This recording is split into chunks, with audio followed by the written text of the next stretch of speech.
하나님의 말씀을 봉독하겠습니다. 이후에 여호와의 말씀이 환상 중에 아브라함에게 임하여 이르시되 아브라함아 두려워하지 말라. 나는 내 방패요 너의 지극히 큰 상급이니라. 아브라함이 이르되 주 여호와여 무엇을 내게 주시려 하나이까? 나는 자식이 없사오니 나의 상속자는 이 다메섹 사람 엘리에셀이니이다. 아브라함이 또 이르되 주께서 내게 씨를 주지 아니하셨으니 내 집에서 길린 자가 내 상속자가 될 것이니이다.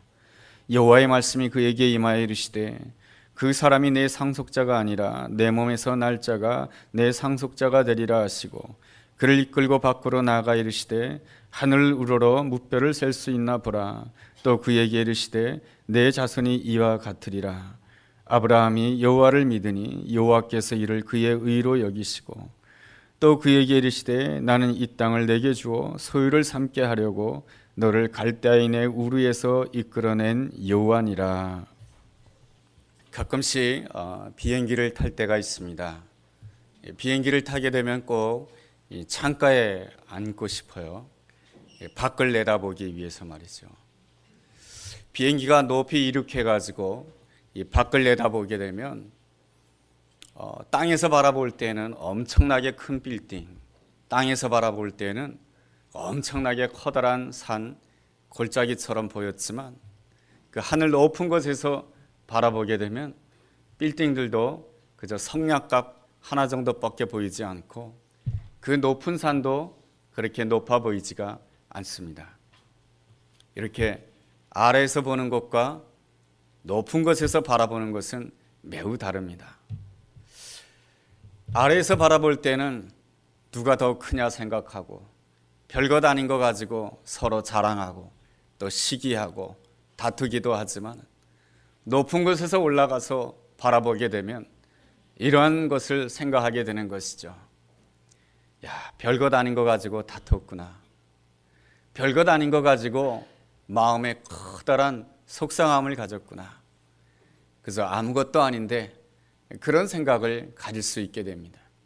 그런 점에 있어서 어디에서 바라보느냐라고 하는 것은 대단히 중요한 문제라고 할 수가 있을 것입니다.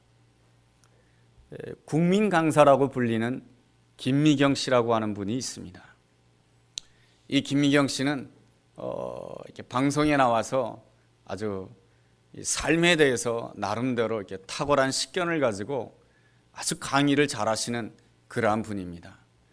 사람들은 말하기를 그런 사람을 일컬어서 스타 강사라고 합니다. 한창 방송을 통해서 유명해지고 잘 나가는 그때에 언론에서 그의 박사학위 논문을 시비 걸었습니다. 그의 박사학위 논문에는 표절이 있다라고 하는 것입니다. 그것 때문에 곤란을 겪게 되고 그러다가 보니까 방송에서는 그를 초대하기가 어려웠던 것입니다. 이 논문 표절 문제 때문에 말이죠. 그러다 보니까 자기를 도우면서 함께 일했던 스태프진들은 직장을 잃어버릴 수밖에 없었고 또 자기를 떠날 수밖에 없었습니다. 너무나도 외롭고 힘든 가운데 있게 되었을 때 자기에게 상당한 그 위로가 되고 격려가 되는 한 글이 자기에게 주어졌다라고 하는 것입니다. 물론 요즘에는 그 김미경 씨가 다시금 활동을 하고 있습니다. 그 요즘에 새롭게 그가 낸 책이 있는데 살아있는 뜨거움이라고 하는 그러한 책입니다. 이 살아있는 이 뜨거움이라고 하는 그 책에 보면 그가 참 힘들고 어려웠을 때의 이야기를 잠시 담아주고 있습니다. 거기에 보면 자기가 너무나도 힘들고 어려웠을 때에 한 여고생, 한나라고 하는 한 여고생이 자기의 홈페이지에다가 올린 그 트윗이 굉장히 자기 마음에 위로가 되고 격려가 되었다라고 하는 것입니다. 그 여고생이 올린 트윗의 내용은 이렇습니다. 지금까지 쉬지 않고 달려오셨으니 이번 기회에 푹 쉬세요. 맛있는 것도 많이 드시고요. 이 또한 지나갈 것입니다. 선생님, 괜찮아요. 다 잘 될 것입니다. 이제 더 단단해지실 것이니까 다음 강의가 더욱 기대가 되네요. 이 짧은 트윗을 보고 상당히 그 마음 가운데 위로가 되고 격려가 되었다라고 하는 것입니다. 그러면서 자기 자신을 생각해 볼 때 자기는 이렇게 TV라든가 이런 데 나가서 수많은 사람들에게 강의를 하면서 삶이 무엇이고 인생이 무엇이고 문제가 무엇이냐 열심히 강의하면서 사람들을 향해서 감나라 배나라 그렇게 열심히 강의했지만 정작 내 자신에게 문제가 생기게 되니까 나는 그 문제 가운데서 어떻게 해야 될지를 모르겠더라라고 하는 것입니다. 오히려 나보다도 식견이 짧고 나보다도 배움이 짧은 한 여고생의 말이 훨씬 더 나를 정확하게 보고 있고 그 여고생의 말이 나로 하여금 그 문제를 해결하는 하나의 길을 제시하더라라고 하는 것입니다. 이러한 점들을 보면서 그가 깨달은 것 한 가지가 있다라고 하는 것입니다. 그것은 무엇이냐면 어떤 문제 가운데 들어가게 되면 그 문제 가운데서 될 수 있는 대로 멀리 떨어져야 된다라고 하는 것입니다. 저도 마찬가지인 것이죠. 목사이고 설교자로서 수없이 설교하고 또한 말씀을 전하게 됩니다. 신앙생활은 이렇게 해야 된다라고 말이죠. 그리고 이러한 문제가 있을 때는 이렇게 해결해야 된다라고 말이죠. 그렇지만은 그 문제가 정작 내 문제이고 그 문제가 정작 내 자식의 문제가 되었을 때는 나 역시 방황할 수밖에 없고 나 역시 스트레스에 쌓이고 나 역시 얼굴이 변하는 그러한 내 자신을 볼 수밖에 없습니다. 그러한 점에 있어서 어떤 문제가 있을 때에 그 문제로부터 멀리 떨어진다라고 하는 것은 아주 지혜로운 방법입니다.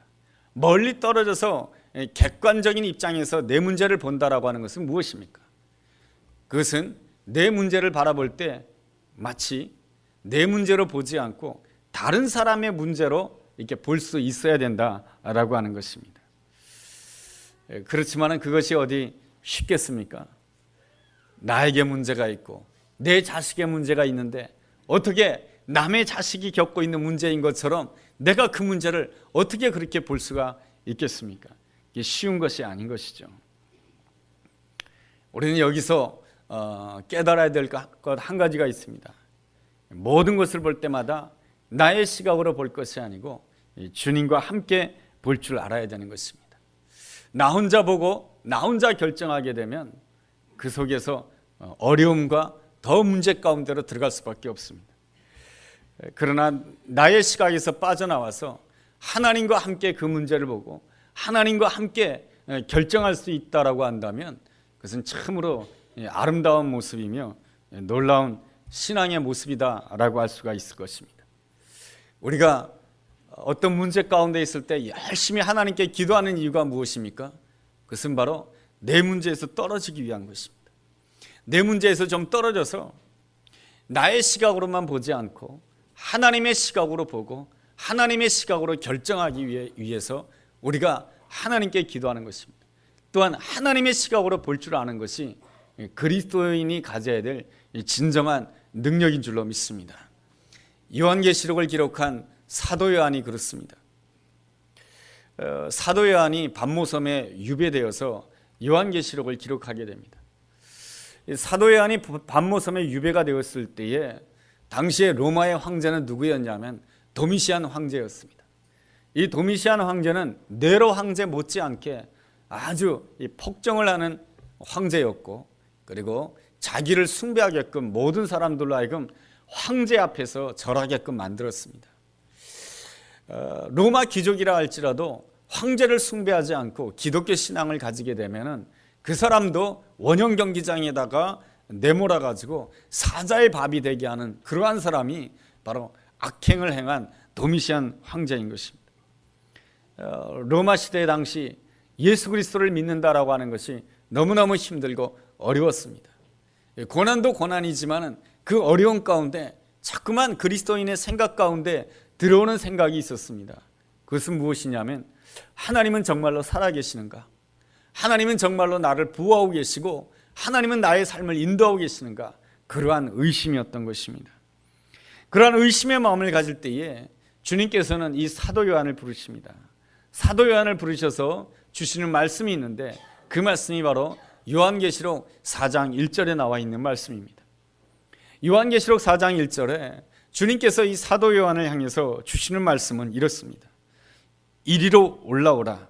이후에 마땅히 일어날 일을 내가 너에게 보여주겠다라고 말씀해 주십니다. 이리로 올라오라고 하는 것은 어디로 올라오라고 하는 것입니까? 하늘 보좌 위로 올라오라고 하는 것입니다. 하늘 보좌에는 누가 앉아 계십니까? 우리를 위하여 십자가의 피를 흘리시고 우리를 위하여 부활하신 예수 그리스도께서 하늘 보좌에 앉아 계신 것입니다. 이리로 올라오라. 나와 함께 보자라고 하십니다. 무엇을 보자라고 하는 것입니까? 장차 일어날 미래의 일에 대해서 나와 함께 보자라고 말씀해 주시는 것입니다.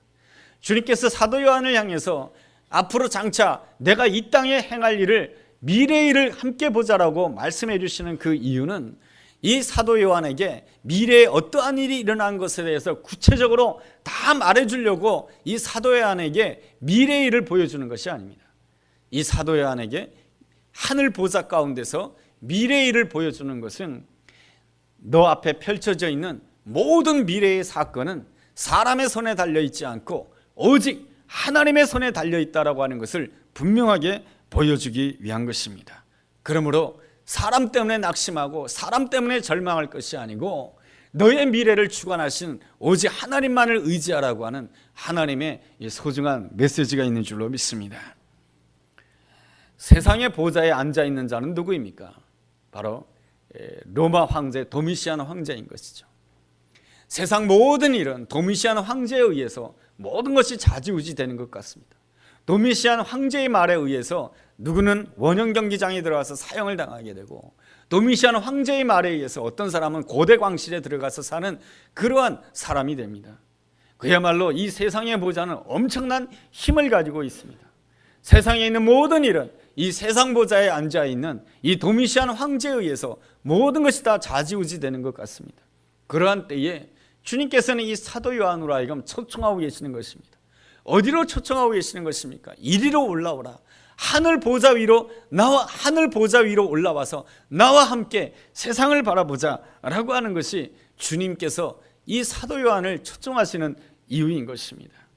주님께서는 이 사도 요한을 하늘 보좌 위로 올려주심으로 인하여서 이 세상 모든 일은 세상 사람에 의해서 움직여지지 않는다라고 하는 것입니다. 사도 요한이 보기에 로마 시대 때 이 초대교회는 곧 문을 다 닫을 것 같습니다. 모든 기독교인들을 감옥에다가 집어넣고 모든 기독교인들을 원형 경기장에다가 몰아넣어서 이 사자의 밥이 되게 하니 이제 교회의 문은 곧 닫을 것이다라는 그런 생각이 듭니다. 그러나 주님께서 초청하심으로 인해서 하늘 보좌에서 바라본 그 미래의 세계는 어떠한 세계입니까? 교회는 결단코 문을 닫지 아니할 것이며 교회는 더더욱 성장할 것이며 하나님의 나라는 더더욱 확장될 것이다라고 하는 것을 보여주는 것입니다. 그러므로 우리는 어떠한 문제 가운데 있다 할지라도 그 문제를 묵상하며 그 문제로 인하여서 낙심할 것이 아니고 우리는 주님의 초청에 귀를 기울여야 되는 것입니다. 이리로 올라오라. 하늘 보좌 위로 올라오라고 하는 그 주님의 음성에 귀를 기울이게 되었을 때 우리는 하늘 보좌에서 나 혼자 보는 것이 아니고 예수님과 함께 온 세계를 바라보게 되었을 때 주님께서 행하시는 새로운 일, 놀라운 일을 맞이하게 될 수 있는 줄로 믿습니다. 이 놀라운 은혜를 누린 사람이 오늘 성경에 기록되어 있는 아브라함이라고 하는 사람입니다. 아브라함에게 문제가 있었습니다. 두 가지 문제가 있었는데요, 15장 1절을 보면 한 가지 문제는 두려움의 문제입니다. 또 한 가지의 문제는 섭섭함의 문제입니다. 아브라함이 가졌던 두려움의 문제가 무엇이냐면 창세기 14장을 읽어보게 되면 아브라함이 그돌라오멜 연합군에게 사로잡혀 있는 조카 롯과 그의 식솔들과 그가 가졌던 모든 재산을 다시금 찾아오게 됩니다. 아브라함이 자기 집에서 길리운 318명의 용사를 가지고 그돌라오멜 연합군에게 사로잡혀 있었던 그 롯의 모든 식구를 구해내오게 됩니다. 기습작전을 통해서 말이죠. 그렇지만은 날이 밝고 시간이 지나게 하게 되자 이 아브라함의 마음 가운데는 두려움이 찾아오게 됩니다. 왜 그렇습니까? 그날 밤에는 기습작전을 통해서 그돌라오멜 연합군을 이겼지만은 객관적인 전력면에 있어서는 이 아브라함의 군대는 그돌라오멜 연합군에 비해서 상대가 되지 않았던 것이죠. 그래서 날이 밝게 되고 그돌라오멜 연합군이 다시금 전열을 재정비하여 아브라함을 사로잡으려고 한다라고 한다면 아브라함은 포로가 될 수밖에 없고 아브라함은 고통을 당할 수밖에 없게 될 것입니다. 그러한 점에 있어서 이 아브라함은 두려움 가운데 있게 되는 것입니다. 아브라함은 또한 섭섭함 가운데 거하게 됩니다. 아브라함은 모든 것이 넉넉하지 아니하였지만은 조카 롯을 사랑하는 마음으로 그돌라오멜 연합군 가운데 사로잡혀 있는 그 조카 롯을 구했을 뿐만 아니라 조카 롯이 빼앗겼던 모든 재산까지 다 찾아주었던 것입니다. 그런데 말이죠, 이 조카 롯이 아브라함에게 보상을 해주지 않는 것입니다. 사람은 말이죠, 열심히 일하고 열심히 뭔가를 노력하게 되면은 거기에 대한 정당한 대가를 받기를 원하는 것이 보통 사람들의 생각인 것입니다. 나는 넉넉하지도 않지만은 조카 롯을 위해서 최선을 다하고 수고했는데 거기에 대가가 오지 않다라고 하는 것입니다. 그랬을 때에 이 아브라함의 마음은 입으로는 괜찮다라고 말하지만 그 마음 깊숙한 곳에는 조카 롯에 대해서 얼마나 섭섭한 마음이 컸는지 모릅니다. 그의 마음 가운데는 두려움이라고 하는 감정과 섭섭함이라고 하는 감정이 있었습니다. 사탄은 언제나 우리 안에 부정적인 감정을 통해서 역사하는 것입니다. 내 안에 이 부정적인 감정이 들어올 때마다 우리는 주의해야 되는 것입니다. 부정적인 감정이 들어올 때마다 하나님 앞에 무릎 꿇어야 되고, 부정적인 감정이 들어올 때마다 하나님 앞에 예배할 줄 알아야 되는 것입니다. 그래야 이 부정적인 감정을 통해서 사탄의 장난에 놀아나지 아니할 수가 있게 되는 것입니다. 아브라함의 아름다운 점은 두려움이라고 하는 좋지 않은 감정, 섭섭함이라고 하는 이 좋지 않은 감정이 들어오게 되었을 때에 하나님께 귀를 기울였다라고 하는 것입니다. 하나님 앞에 나가서 하나님의 말씀을 들었다라고 하는 것이 아브라함의 아름다운 점인 것입니다. 마음 가운데 이 감정은 좋지 아니하였지만 하나님 앞에 나가서 하나님의 말씀을 듣고자 했을 때에 하나님께서 이 아브라함에게 주시는 아름다운 응답의 메시지가 있습니다. 그것이 15장 1절 하반절에 있는 말씀이 하나님이 주시는 대답인 것입니다. 그것이 무엇입니까? 아브라함아, 두려워하지 말라. 내가 너의 방패이며 내가 너의 지극히 큰 상급이다라고 말씀해 주고 있습니다. 내가 너의 방패이기니 이제는 너희 더 이상 두려워하지 말라라고 하는 것이며, 그리고 내가 너에게 친히 보상이 되어주겠다고 하니 이제 더 이상은 그 조카 롯으로부터 어떤 대가를 받을까, 그것 때문에 섭섭한 마음을 가지지 말라라고 하는 것입니다. 하나님께서 이러한 은혜를 베풀어 주신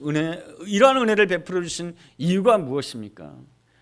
문제 가운데 좋지 않은 감정을 가지고 있게 되면 그 문제에 사로잡히게 되고 문제 가운데서 해결해 나올 수가 없게 되는 것입니다.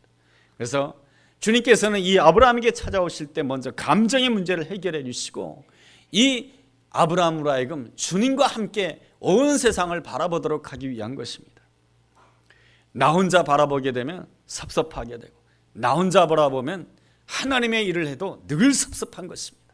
그러나 모든 것을 바라볼 때마다 주님과 함께 바라보고 주님과 동행하게 되면 두려움도 이길 수가 있는 것이고 섭섭함도 이길 수가 있는 것이고, 오히려 더욱더 하나님께 영광 돌리며 하나님께서 예배해 놓으신 아름다운 은혜와 축복을 누릴 수 있는 줄로 믿습니다.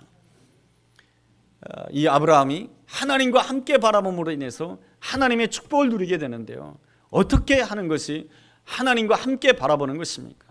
첫째로, 하나님께 함께 바라보는 자는 어떠한 경우에도 성급하게 결론을 내리지 않습니다. 이 아브라함은 자식을 기대하였지만 하나님께서 자식을 주지 아니하였어요, 아직까지. 그러다가 보니까 이 아브라함이 하나님 앞에 이렇게 하소연을 하게 됩니다. 2절 말씀해 보니까 나는 자식이 없사오니 나의 상속자는 다메섹의 엘리에셀입니다 라고 하나님 앞에 하소연하며 불평 섞인 말을 하게 됩니다. 이 아브라함이 하나님 앞에 가지고 있는 태도가 무엇입니까? 난 이제부터 내가 할 수 있는 것만 생각하고 내가 할 수 있는 것만 기대하며 내가 할 수 있는 것만 하겠습니다라고 하나님 앞에 기도합니다. 내가 할 수 있는 것만 생각하고 내가 할 수 있는 것만 내가 하겠다라고 하는 것은 어떻게 보면 현명한 생각인 것처럼 보여요. 그러나 거기에는 뭐가 없습니까? 하나님이 없어요. 하나님을 믿는 사람은 내가 할 수 있는 것도 하겠지만은 하나님을 믿는 사람은 내가 할 수 있는 것을 생각하고 내가 할 수 있는 것을 하는 사람이 아니고, 하나님의 사람은 하나님이 나에게 약속하신 것을 하는 것이며 하나님께서 나에게 약속하신 것을 위해서 최선을 다하는 것입니다. 나는 부족하지만 하나님께서 나에게 이 약속을 주셨사오니 내가 이것을 합니다. 이것이 하나님의 사람입니다. 모세는 광야에서 40년 동안 양치기 생활을 하다가 보니까 내가 할 수 있는 것은 양치기밖에 없었던 거예요. 그렇지만 하나님께서 모세에게 주신 약속은 무엇입니까? 이 이스라엘 백성들을 이끌어내어서 적과 꿀이 흐르는 땅으로 인도하라고 하는 것입니다. 내가 무엇이간데 이것을 할 수 있습니까? 그렇게 말합니다.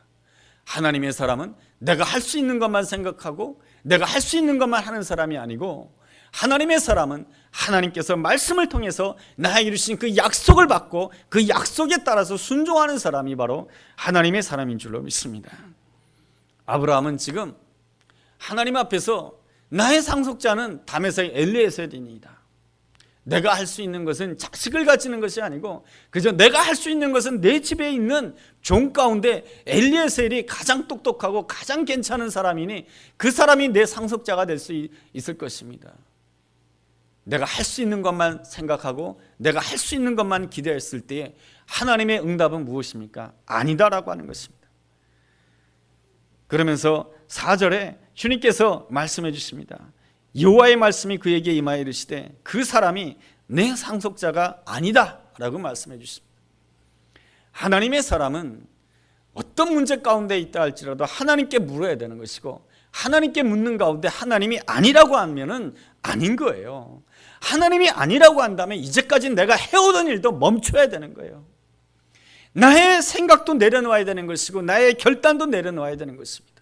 이런 사람을 통해서 하나님은 새로운 일을 행하시는 것입니다.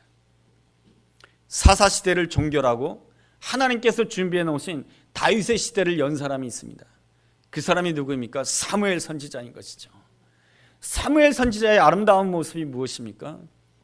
항상 하나님께 물을 줄 알았고, 하나님이 아니라고 한다면 내 생각이 이렇다 할지라도, 내 결단이 이렇다 할지라도, 이제까지 내가 해오던 일이라 할지라도 하나님이 아니라고 한다면 하나님 앞에서 아닌 것으로 내려놓는 자였던 것입니다.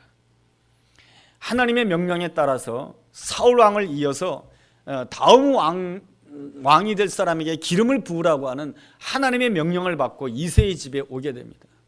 이새의 집에 오게 되니까 아들이 하나만 있으면은 정말로 고민을 하지 않겠는데 아들이 8명이나 있는 것입니다.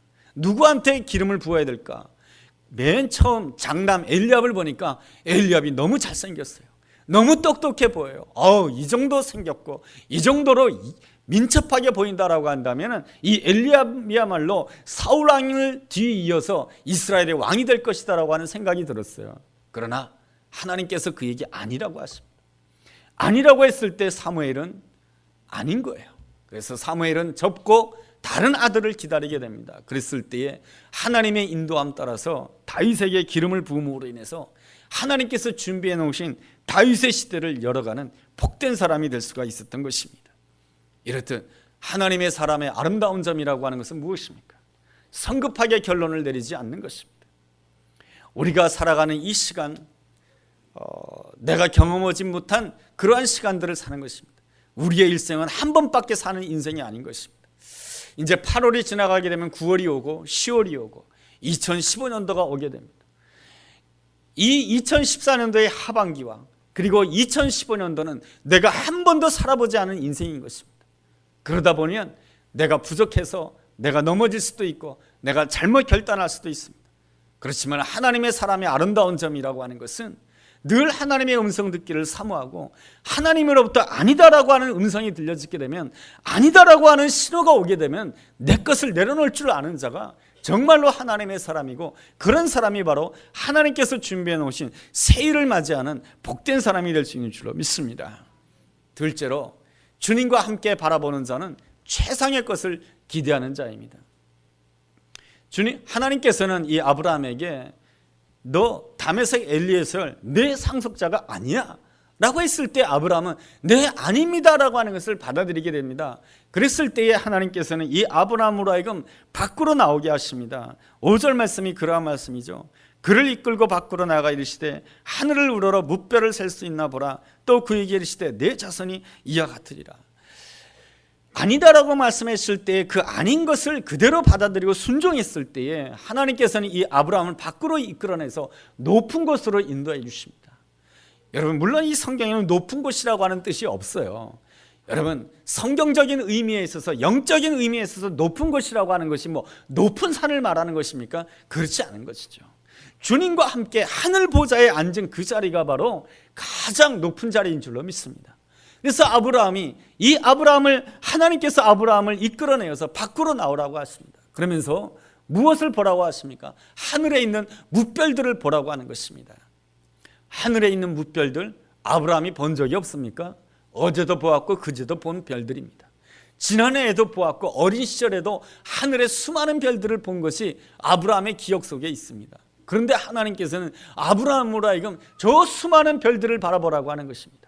나 혼자 바라볼 때는 그 별들이 아무것도 아닌 거예요. 그러나 주님과 함께 그 별들을 바라보게 되었을 때 하나님께서 나에게 주시는 놀라운 비전이 생기고 꿈이 생기는데, 바로 너의 자손들이 이렇게 수많은 별들처럼 많아질 것이다라고 하는 놀라운 꿈이 주어지게 되는 것입니다. 이것이 바로 나 혼자 바라보는 것과 주님과 함께 바라보는 것이 다른 것입니다. 나 혼자 바라본다라고 한다면 모세라고 하는 그 아들은 정말로 운이 없는 아들이에요. 이 모세라는 아들이 태어나는 그 순간에 애굽의 바로는 모든 2살 아래의 어린아이를, 남자아이를 죽이라고 했으니 이 모세는 내 눈으로 봤다라고 한다면 이 모세는 정말로 운이 없는 아이예요. 태어나자마자 죽게 될 운명이었으니 말이죠. 그러나 하늘 보좌에서 하나님과 함께 바라보았을 때는 이 모세라고 하는 아들은 누구보다도 귀한 아들이며, 이 모세는 이스라엘 전 민족을 구원할 놀라운 아들로 보이는 것이에요. 이것이 바로 무엇입니까? 나 혼자 보는 것과 하늘 보좌 가운데서 주님과 함께 보는 것의 시각의 차이인 줄로 믿습니다. 이렇듯 주님과 함께 보게 되었을 때 하나님이 우리에게 주시는 놀라운 은혜가 있습니다. 그것은 우리로 하여금 항상 최상의 것을 보게 하신다라고 하는 것이죠. 내 자녀를 보았을 때, 나 혼자 내 자녀를 보았을 때 내 자녀의 학교 실력만 가지고 내 자녀를 볼 수가 있는 것이에요.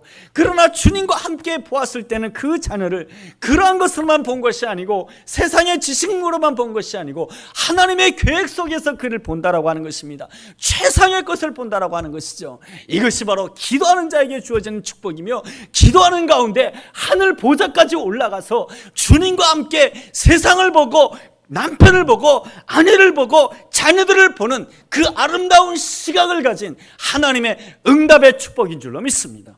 그래서 주님과 함께 보게 되었을 때 내 마음 가운데 흥분이 오게 되고, 내 마음 가운데 최상의 것을 기대하게 되는 놀라운 은혜가 주어지게 될 줄로 믿습니다. 이것이 바로 주님과 함께 보는 자에게 주어지는 귀한 축복인 것입니다. 셋째로, 주님과 함께 보는 자는 주님을 끝까지 믿고 기다릴 줄 아는 자인 것입니다. 주님을 믿고 기다릴 수 있는 이유가 무엇입니까? 내 인생의 주인은 내 것이 아니니까요. 예수님은 나를 위하여 십자가에 못 박히신 그 이후로 내 인생의 주인은 오직 나를 위하여 십자가에 죽으시고 나를 위해서 부활하신 예수 그리스도라고 하는 것을 고백해야 되는 것입니다. 그럴 때 나라고 하는 인생은 물결 따라 흘러가는 인생도 아니고 바람 따라 흘러가는 인생도 아닌 것입니다. 모세는 그 당시에 어려운 사정으로 인해서 나일강에다가 요람을 만들어서 물결 따라 흘려보낼 수밖에 없었습니다. 세상 사람들이 보기에 모세는 나일강에 물결 따라 흘러가는 인생이에요. 그러나 하나님이 보시기에는 그 인생은 하나님이 선택한 인생이며, 하나님이 건지신 인생이며, 하나님이 인정하는 인생이며, 하나님이 위대하게 쓰는 복된 인생인 줄로 믿습니다.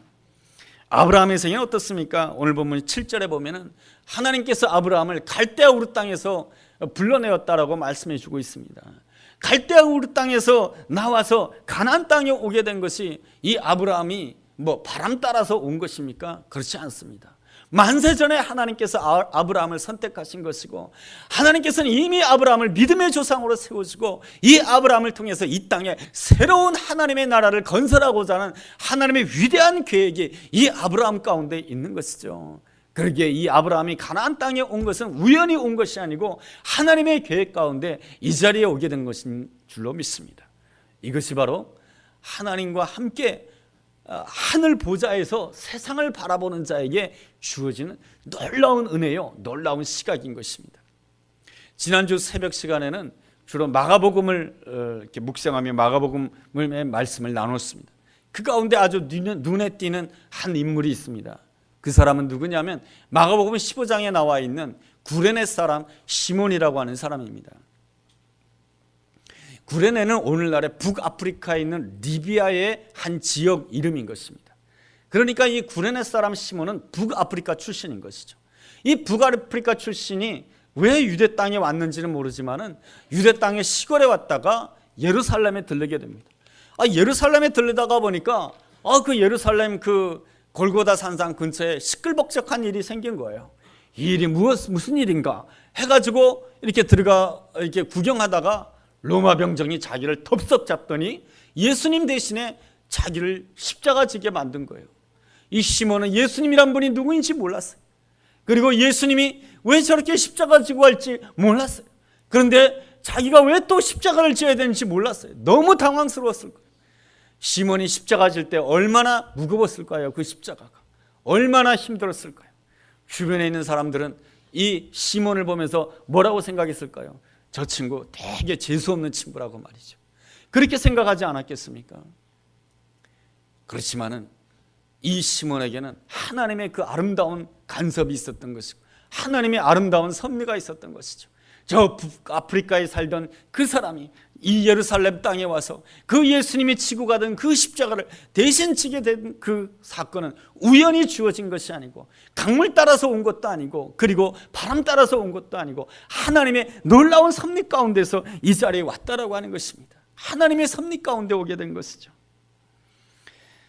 그가 억지로 십자가를 졌고 억지로 십자가 질 때 어쩌면 마음속으로 불평했는지도 모릅니다. 내가 어쩌다가 이런 어려운 일을 만났을까? 우리는 그런 생각하지 않겠습니까? 내가 어쩌다가 이런 남자를 만났는지, 내가 어쩌다가 이런 여자를 만났는지, 내가 어쩌다가 상일교회에서 이런 성도를 만났는지 말이죠.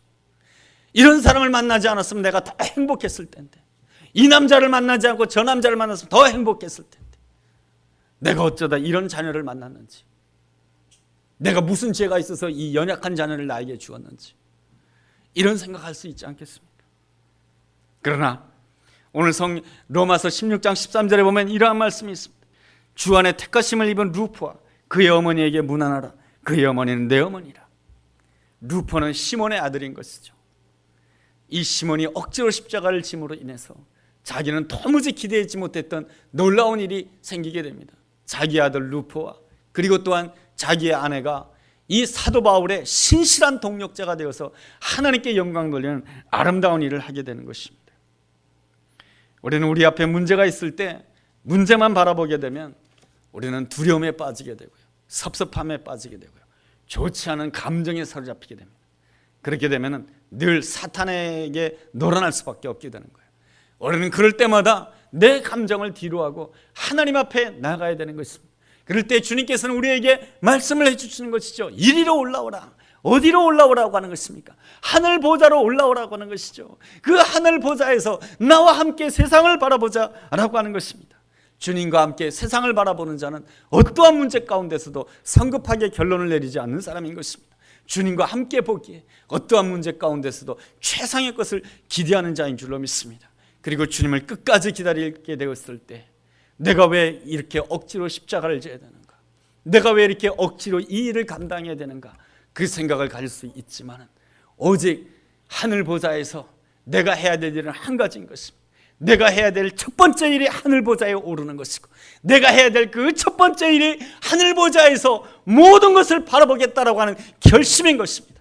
그 결심으로 오늘도 내 아내를 보고 내 남편을 보고 내 자녀를 보고 교회를 보고 세상을 바라보고 이 민족을 바라보게 될 때 하나님께서 준비해 놓으신 새로운 일을 맞이하게 될 줄로 믿습니다.